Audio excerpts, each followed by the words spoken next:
번째 키워드 다시 구치소로입니다. 같이 볼까요? 윤석열 전 대통령 말씀드렸죠. 124일 만에 다시 구속이 됐습니다. 네. 사유하여 증거인멸 우려가 있다라는 이유로 법원에서 다시 영장을 발부를 한 건데 어제 영장실질심사를 받고 나오던 윤석열 전 대통령의 모습 잠깐 같이 보고 오실까요?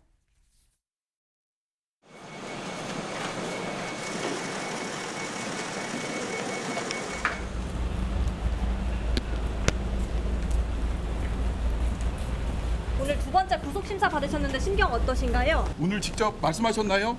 소명은 직접 하셨나요? 혹시 총 꺼내라고 지시하셨나요? 체포영장 집행 받으라고 지시하신 거 아니신가요? 네, 한눈에 봐도 어둑어둑하죠. 어제 저녁 9시가 넘은 시각이었었습니다. 근데 나오는 윤석열 전 대통령의 표정이 상당히 좀 좋지 않죠. 좋지 않은 상태입니다. 그리고 이렇게 한 손 딱 주머니에 넣고 이렇게 너벅너벅 걸어 나오면서 기자들이 어떤 질문을 해도 답하지 않고 나가는 모습인데 김성태 의원님, 윤석열 전 대통령 영장 발부를 예감을 했기에 표정이 무거운 걸까요? 그렇다고 봐야죠. 뭐 그래도 이제 공식적인 기자들이 많이 카메라를 갖다 들이대고 있는데 이 공인들은 웬만하면은 카메라 앞에서는 주머니에 손 넣지 않아요. 근데 이제 손을 넣을 때는 대단히 자신의 신경이 좀 불편하고 힘들다는 그런 복잡하다. 입장이에요. 그럴 때 뭐 자신도 모르게 무의식적으로 손이 들어가요. 저는 저 한 장면만 보더라도 영장 실질 심사를 마치고 본인은 이미 마음의 결심을 굳힌 것 같아요. 아하. 그리고 이번에 내가 다시 구치소로 들어가면은 아마 식혜 자유인의 몸으로서 바깥 공기를 이렇게 마음껏 마실 수 있는 그런 행편이 되지 못할 것이다. 그런 상당히 어두운 생각도 본인이 왜 안 했겠습니까? 그런 측면에서 특히 이제 이번 영장 실질 심사에서 이제 특검에서 제시한 그런 이제 구속 사유들이 네. 너무나 적나라하게 너무나 많이 준비했어요. 그러다 보니까 본인도 판사가 진행한 그런 영장 실질 심사에서 나름 방어권으로 또 대응을 했지만은 역부족이라는 걸 느꼈다는 거예요. 저도 어제 뭐 그 주변에 계셨던 분들 네. 중에 뭐 이렇게 한 달을 걸쳐서 그 이야기를 좀 전에 들었는데 네. 대단히 뭐 신경이 불편한 그런 마음을 가지고 아마 거의 뭐 체념한 그런 정도의 마음가짐이었던 것 같아요. 네.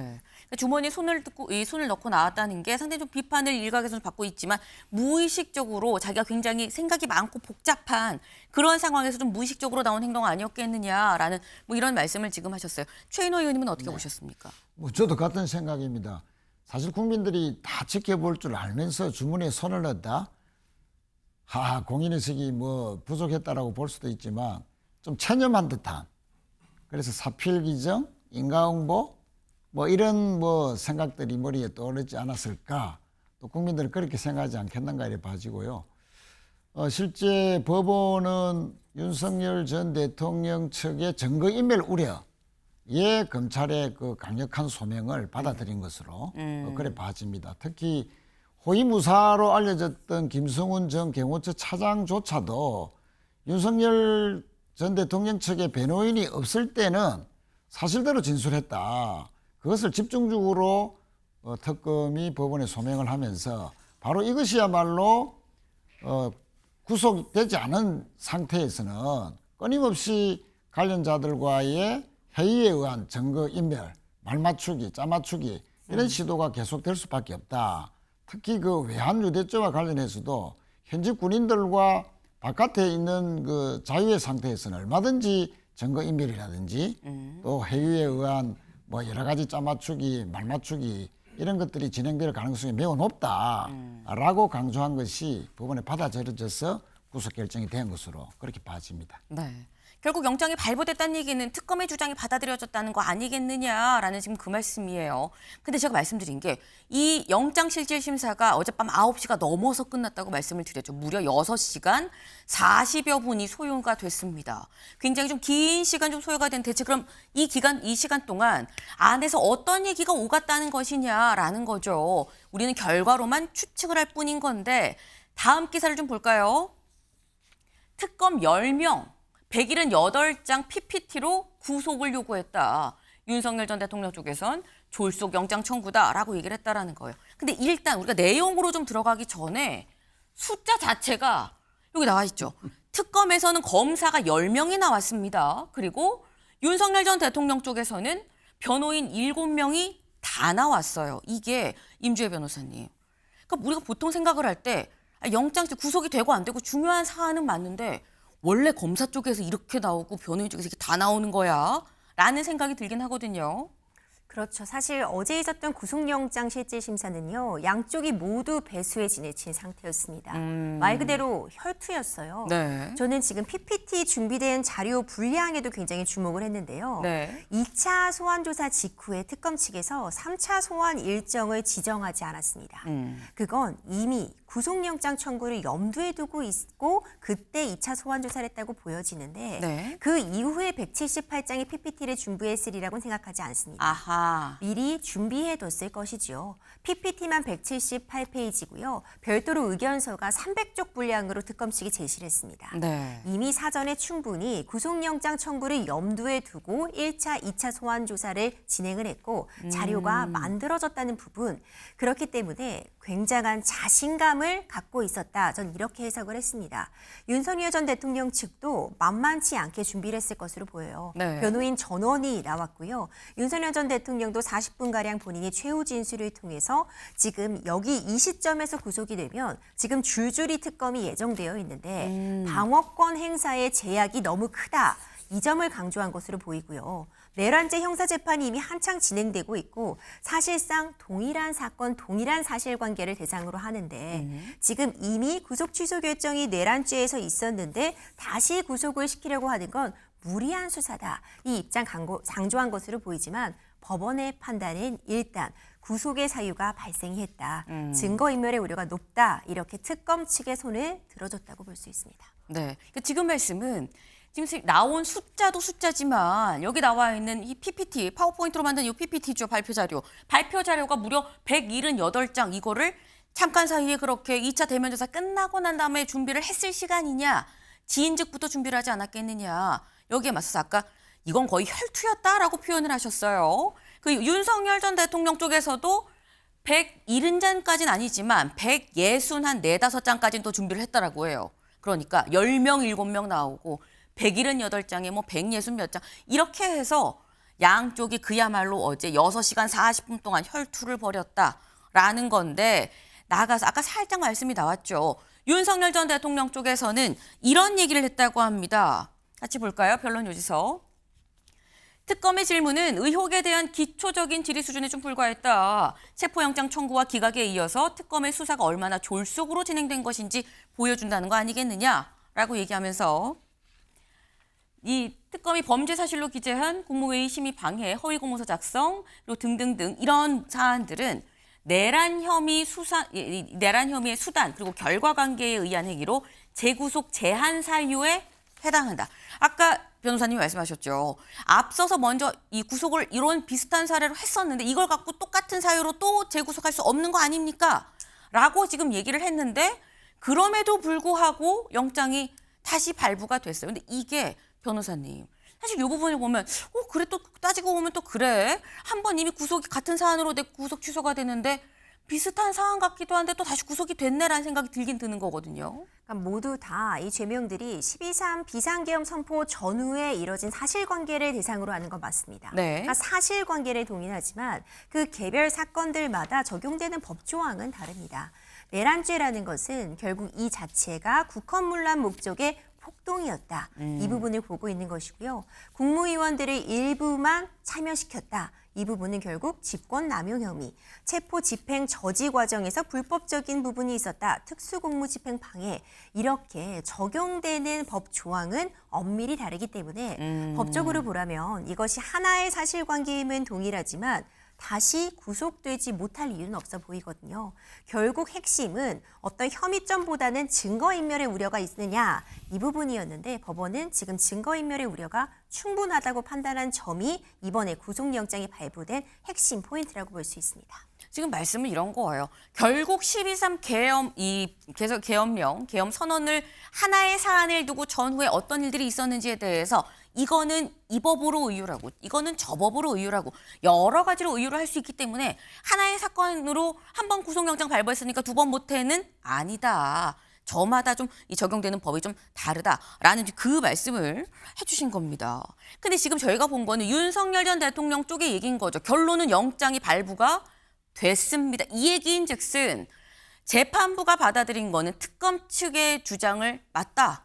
특검의 손을 들어줬다라고 봐야 되는 건데 그럼 특검은 뭐라고 얘기를 했냐라는 거죠. 특검에서 얘기한 포인트는 사실 이 부분이었습니다. 가장 주목됐었던 거. 아까 살짝 얘기가 나왔습니다만 결국 강희구 전 부속실장과 김성훈 전 경호처장의 바뀐 진술 이거 결국 윤석열 전 대통령 쪽에서 회유 압박한 걸로 보입니다. 그러므로 구속해야 됩니다. 라고 얘기를 했었어요. 보겠습니다. 최근 조사에서 강희구 전 부속실장의 경우 최근 조사에서 윤석열 전 대통령 쪽의 변호인이 같이 입회하지 같이 입회를 했을 땐 기존의 검찰에 쓰던 진술이 좀 바뀌었다. 어떻게 바뀌었느냐? 윤석열 전 대통령 좀 유리하게 바뀌었다. 그리고 김성훈 전 경호처장 경우 어땠느냐? 처음에 윤석열 전 대통령 쪽의 어떤 변호인이 같이 들어왔었는데 이때는 윤 전 대통령한테 유리하게 얘기했는데 최근에 윤 전 대통령 쪽의 변호인이 참석하지 않으니까 다시 아니다. 윤 전 대통령이 요거 지시해서 한 거예요. 라고 얘기하면서 바뀌었다라는 거죠. 이 얘기를 보면 최인호 의원님. 네. 제가 좀 이 질문을 이렇게 드리긴 했습니다만 결론적으로 윤 전 대통령의 주장이 아니라 이 얘기가 받아들여졌다라는 생각이 좀 드는 거거든요. 그렇습니다. 법원에서 증거인멸의 우려를 받아들였다는 것은 윤석열 측의 변호인이 있을 때는 강희구 부속실장도 뭐 계엄 문서를 제작성했다. 또 허위로 또 그것을 서명하도록 해서 그걸 폐기했다라고 진술했다가 윤석열 측 변호인이 있을 때는 또 번복했다는 거 아닙니까? 그건 있을 때와 없을 때가 진술이 다르다는 것은 회의에 의한 증거인멸 시도가 성공했다라고 이제 볼 수밖에 없다라고 소명한 것이 법원이 받아들여진 거고 특히 이제 이번에 새롭게 사실이 밝혀진 것이 기관 단총을 보여주서라도 경찰에게 위협을 가해서 체포영장 저지하라라는 지시를 윤석열 전 대통령이 내렸다라고 김성훈 경호차장이 진술을 했다 그러잖아요. 그것은 윤석열 측 변호인이 없을 때 그랬다는 겁니다. 있을 때 없을 때 다르다는 것은 그만큼 의식을 한다. 즉 윤석열 전 대통령이 구속되지 않은 자유에 있는 상태에서는 얼마든지 이런 식으로 전화를 한다든지 또는 메시지를 보낸다든지 편지를 보내서 자신에게 유리하도록 진술을 회유할 수 있다는 그런 것 때문에 법원이 이거는 증거인멸 가능성이 매우 높다라는 그 특검의 입장을 받아들였다. 그렇게 본다는 거죠. 네. 지금 말씀은 윤 전 대통령 쪽의 변호인이 있고 없고에 따라서 이게 얘기가 달라지기 때문에 윤석열 전 대통령을 구속을 해야 된다라는 건데 또 한편으로는 윤 전 대통령 지지자 쪽에서 뭐라고 또 생각을 할 수 있냐면 임 변호사님. 윤 전 대통령이 구속이 돼도 변호인이 같이 입회할 수도 있고 안 할 수도 있는데 윤 전 대통령 구속이랑 무슨 상관이야? 라고 생각을 할 수도 있어요. 저는 단순히 진술이 바뀌었다는 사실만으로 구속영장이 발부될 가능성이 높아졌다거나 영향을 끼쳤다고는 생각하지 않습니다.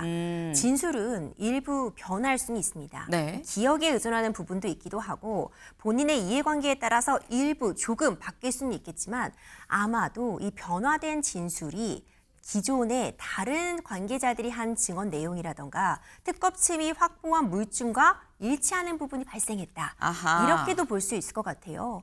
그러니까 김성훈 전 경호처장 같은 경우에는 최근 조사에서 윤석열 측 그 대리인이 참석하지 않았을 때 피의자에 관련된 그런 내용을 진술했다고 알려져 있잖아요. 네. 이 최근의 진술이 좀 더 다른 사람들이 말하고 있는 내용과 부합하는 것이 아니냐 이렇게 볼 수 있을 것 같고요. 강희구 전 부속실장 같은 경우에는 좀 반대인 겁니다. 최근 조사에서 윤 측 관계자가 참석을 했을 때 그제서야 피의자에게 유리한 진술을 시작했다고 지금 알려져 있는데 기존의 진술이 다른 이미 확보된 증거들과 조금 더 부합하는 측면을 보였기 때문에 네. 이런 진술의 번복이 어떤 영향을 끼쳤다 이렇게 판단하지 않았을까 싶습니다. 지금 굉장히 좀 중요한 포인트를 말씀을 해주셨어요. 진술은 사실 바뀔 수도 있는 부분이 있는데 단순히 이 한 사람의 진술이 이렇게 했다가 바뀌었고 이게 중요한 포인트고 이게 아니라 바뀐 부분이 다른 사람들이 얘기하고 있는 모두 다른 게 가리키는 증거들과 부합을 하는 일맥상통하는 이 퍼즐 조각이라고 판단이 되면 이게 맞는 거구나라는 판단이 재판부가 했다는 거 같다라는 그 말씀을 지금 해주신 겁니다. 네.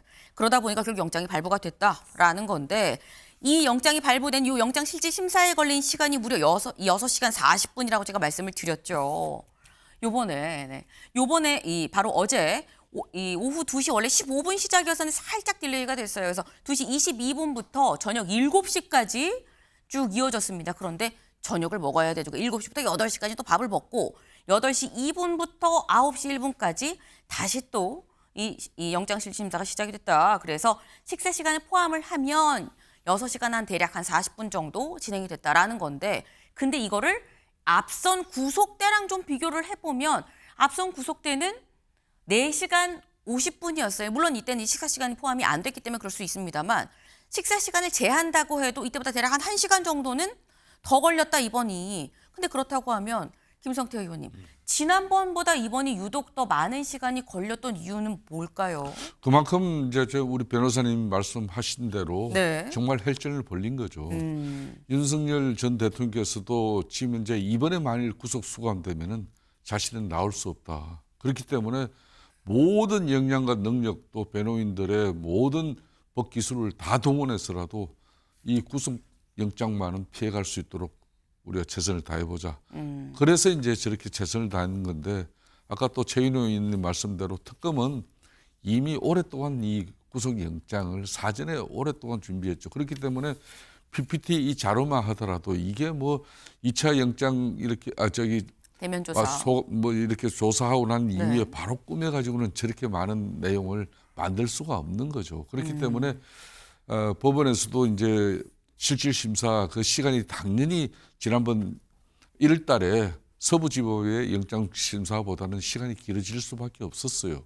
그런데 이제 중요한 것은 이제 윤석열 변호인 입장에서는 이건 졸속으로 특검에서 영장을 청구했다 그러는데 이게 졸속이라 그럴 수는 없어요. 과거에 이제 윤석열 전 대통령이 중앙지검장 시절에 네. 이명박 전 대통령의 MB 같은 경우는 5일 만에 영장 쳤어요.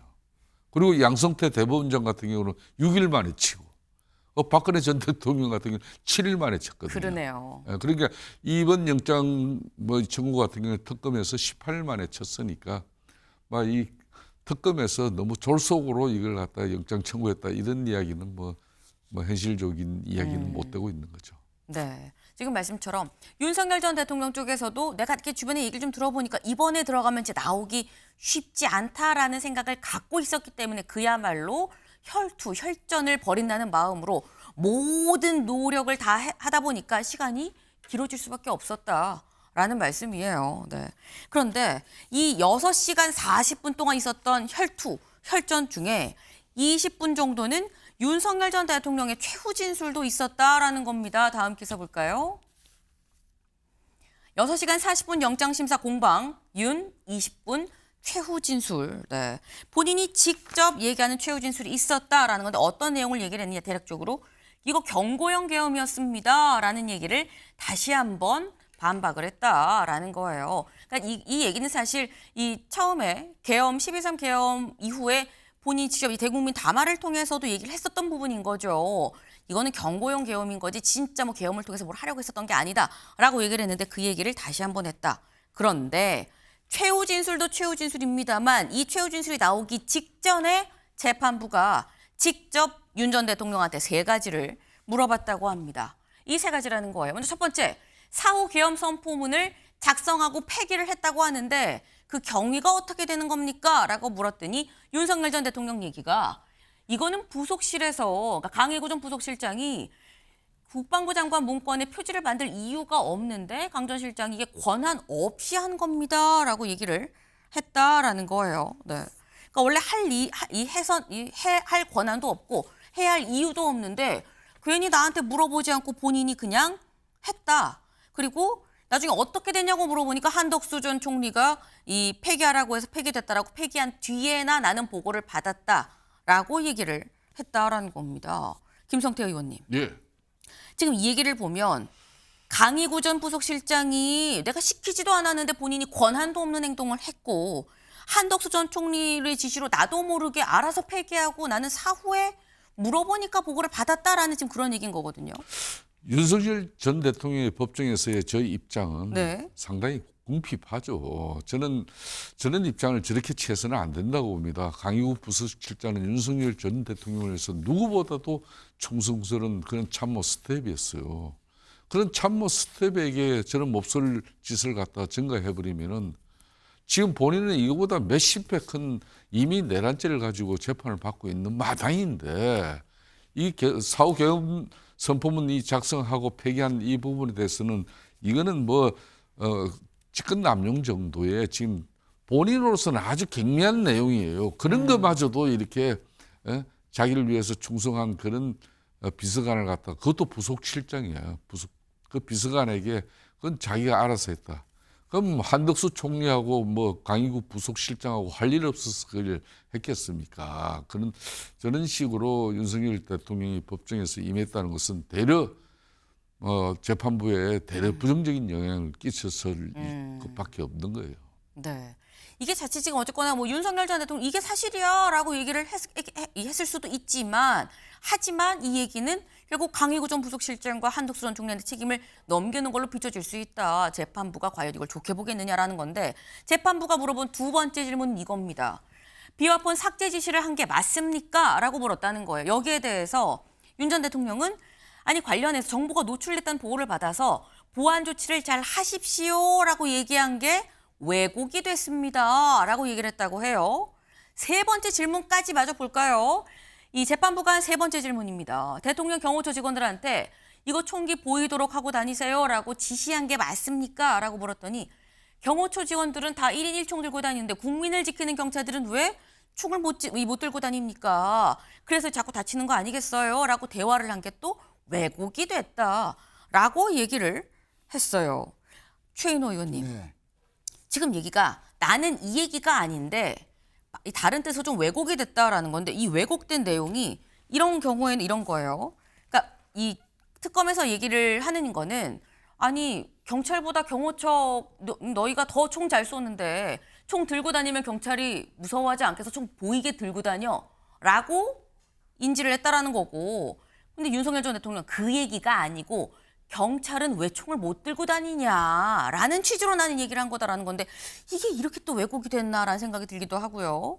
왜곡된 정도는 정반대로 지금 거짓 진술을 한 거 아니냐라고 생각하고 법원이 전혀 윤 전 대통령의 진술을 받아들이지 않았다. 왜냐하면 김성훈 경호처 차장은 기관 단총을 보이도록 해라. 그래서 경찰의 체포를 막아라.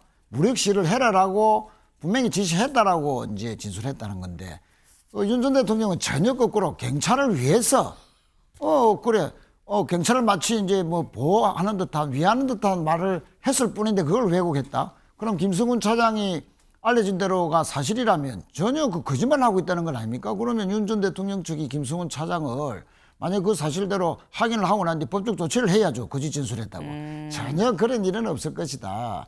그래서 지난 우리가 헌법재판 5차 공판 때 보면 윤 전 대통령이 인원이라는 말은 나는 전혀 써본 적이 없다. 네. 그때 인원을 끄집어내라고 했다고 각종건 전 특전사령관이 진술했는데 그 인원이라는 게 국회의원이냐 군인이냐 가지고 이제 시비가 있었는데 각 전 사령관은 군인을 끄집어내라고 했다. 네. 라고 했는데 윤석열 전 대통령은 나는 인원이라는 말 자체를 쓰지 않았는데 왜 내가 인원이라고 꺼내잡아 내가 했던 자체가 성립하지 않는다고 했죠. 그런데 바로 10초 후에 본인의 강변하면서 인원이라는 말 연달아 3번이나 썼어요. 네. 그 바로 스스로가 거짓말을 했다는 것이 드러났는데 이번에도 본인이 참 전직 대통령답지 않게 참 비루한 그 모습을 거짓말로 보이고 있다. 저는 이렇게 생각합니다.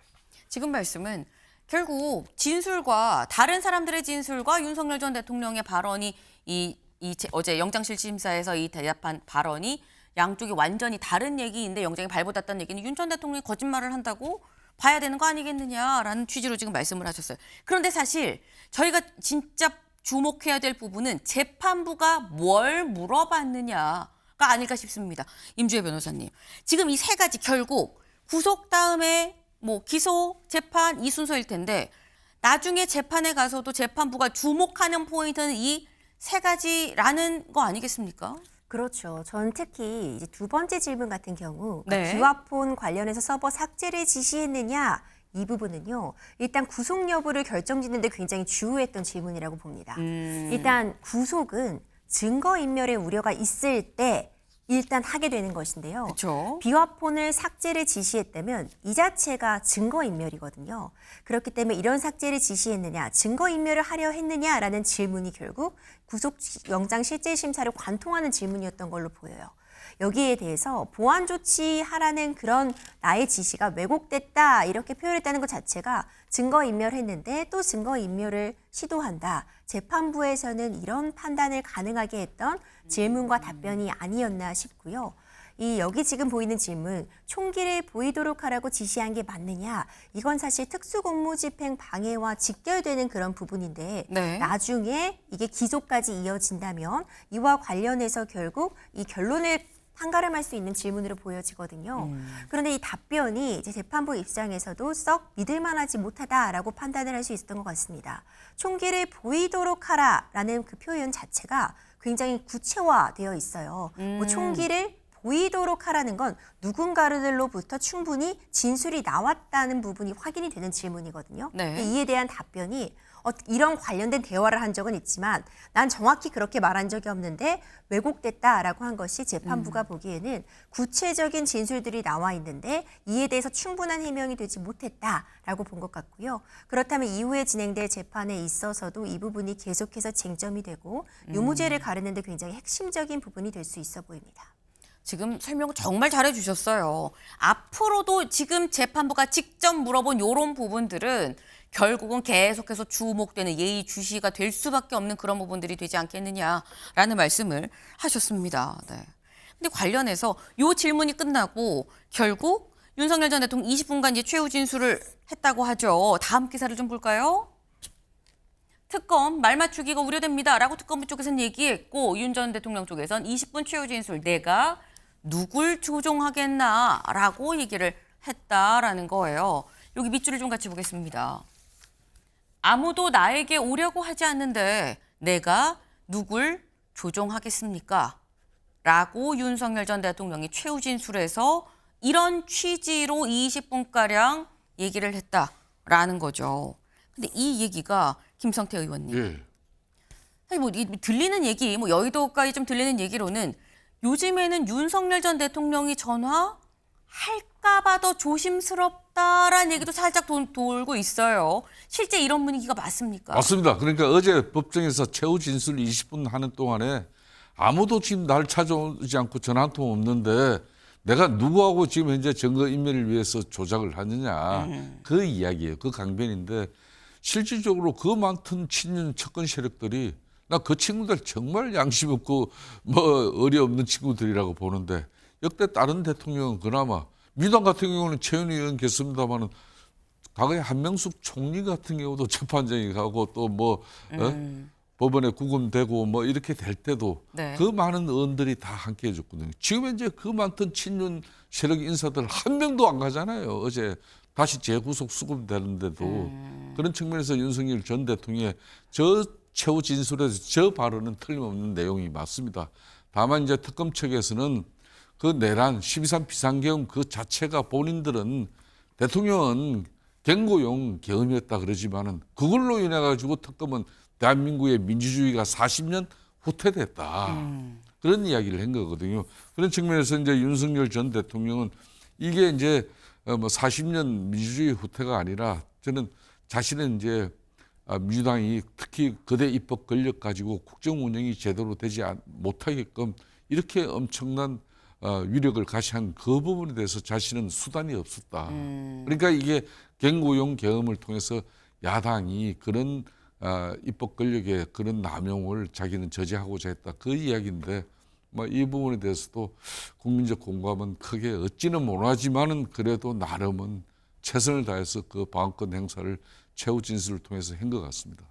본인 입장에서는 그렇게 얘기를 하는 게 또 가장 최선의 방어 전략이지 않았겠느냐. 그리고 실제로 요즘 분위기 자체가 아무도 나에게 오려고 하지 않는데라는 이 말도 현실적으로 맞는 얘기다. 다들 지금 이 친윤 쪽에서는 윤석열 전 대통령한테 뭐 전화를 한다거나 찾아간다거나 하는 모습을 찾기 어려운 것도. 심지어 어떤 이야기까지 들리는가 하면요. 네. 윤석열 전 대통령하고 통화한 그 기록이 있는 그 핸드폰 자체를 아예 통째로 바꾸는 놈들도 있다는 거예요. 아, 그런 얘기도 그런 있습니까? 정도인데 그래서 이제 윤석열 전 대통령 어제 이제 다시 구속된다면은 네. 법원에서 결정적인 판단이 증거 인멸밖에 없을 거다. 자신은 뭐 전직 대통령 신분으로서 또 경호 인력이 붙어 있고 한데 어디 야반 도주를 할 수도 없는 거고 결론은 증거 인멸 이걸로 법원이 구속영장 사유를 판단할 수밖에 없는데 네. 그런 측면에서 이제 자기가 고립무원돼 있고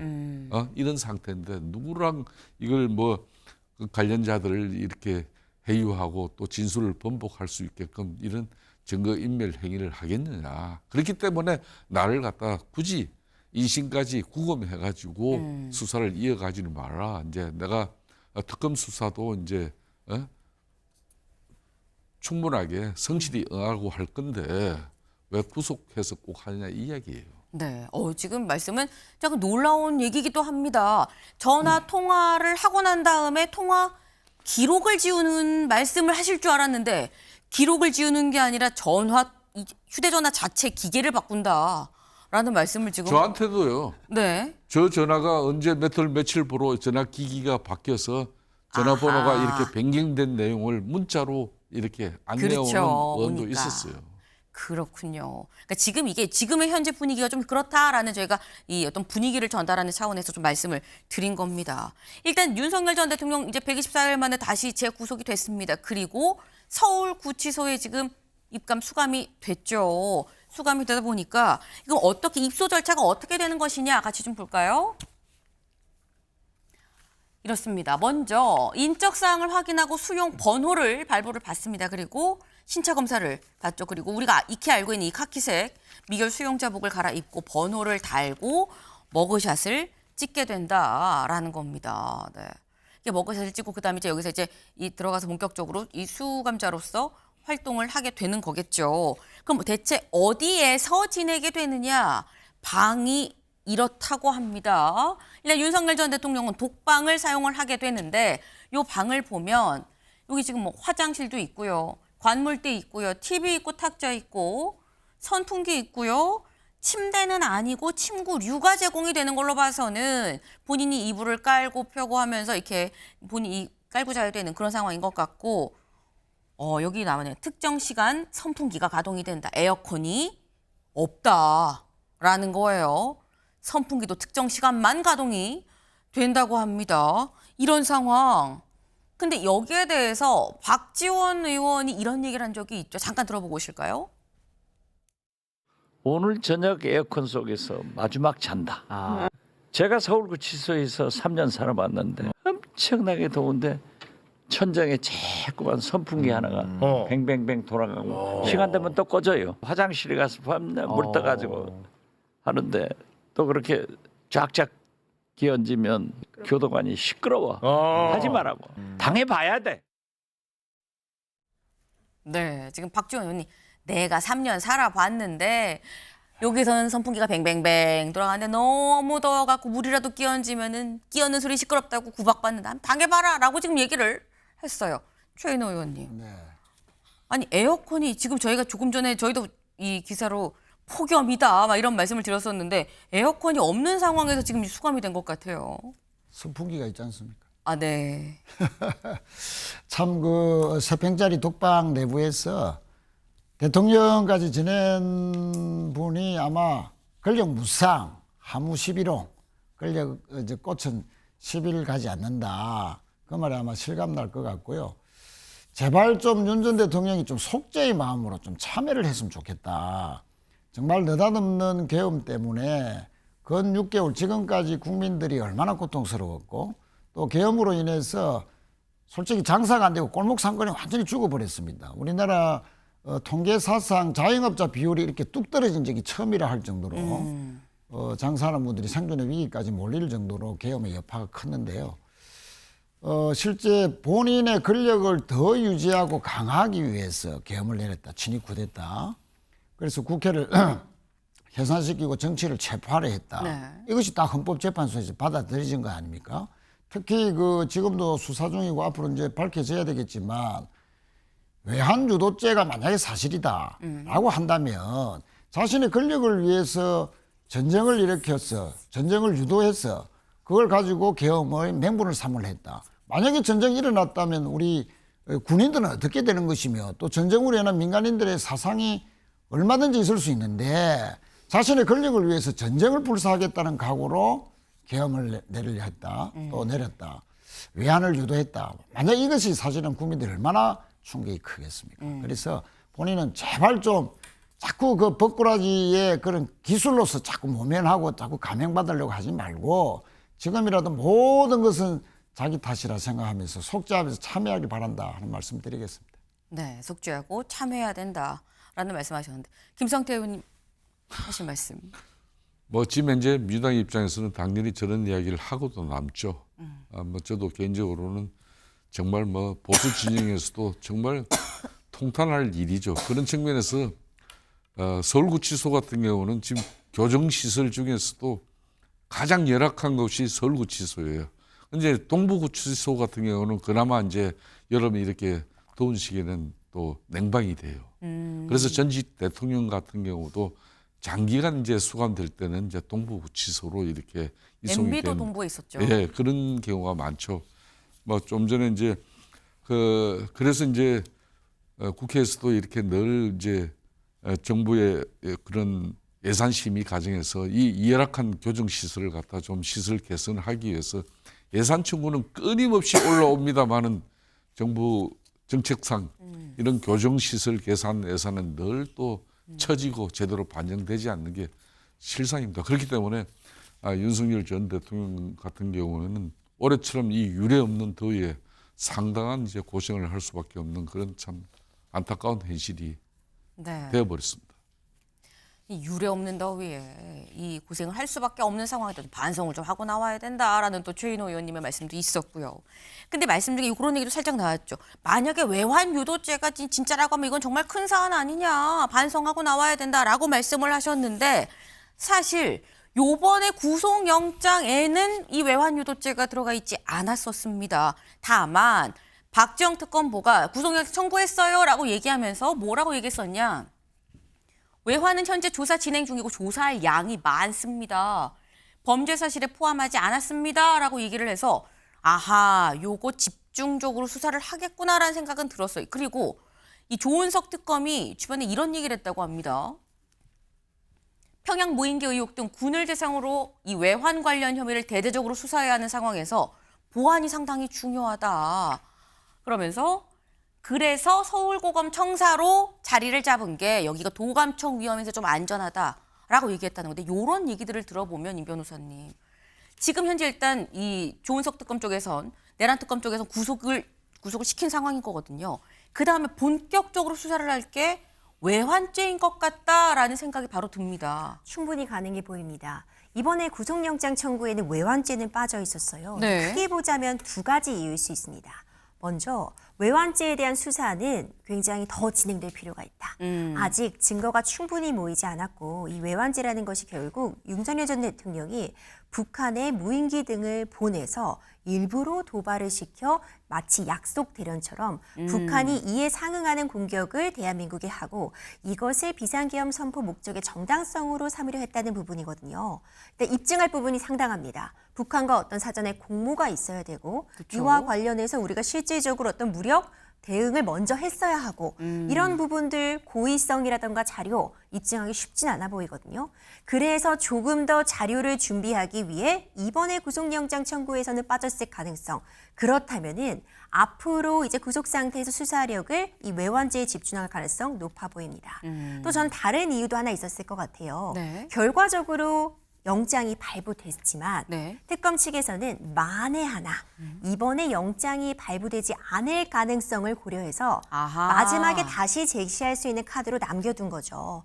그러니까 외환죄가 이미 어느 정도 혐의점이 확인이 되었고 네. 진술도 확보되고 물증도 갖고 있지만 경우에 따라 이번에 구속영장이 발부되지 않으면 그때 외환죄로 다시 영장을 청구하기 위해 남겨뒀다라고 생각한다면 어떤 경우에든 지금 외환죄에 대한 수사는 진행이 될 것이고 기소는 이루어지지 않을까 그렇게 보고 있습니다.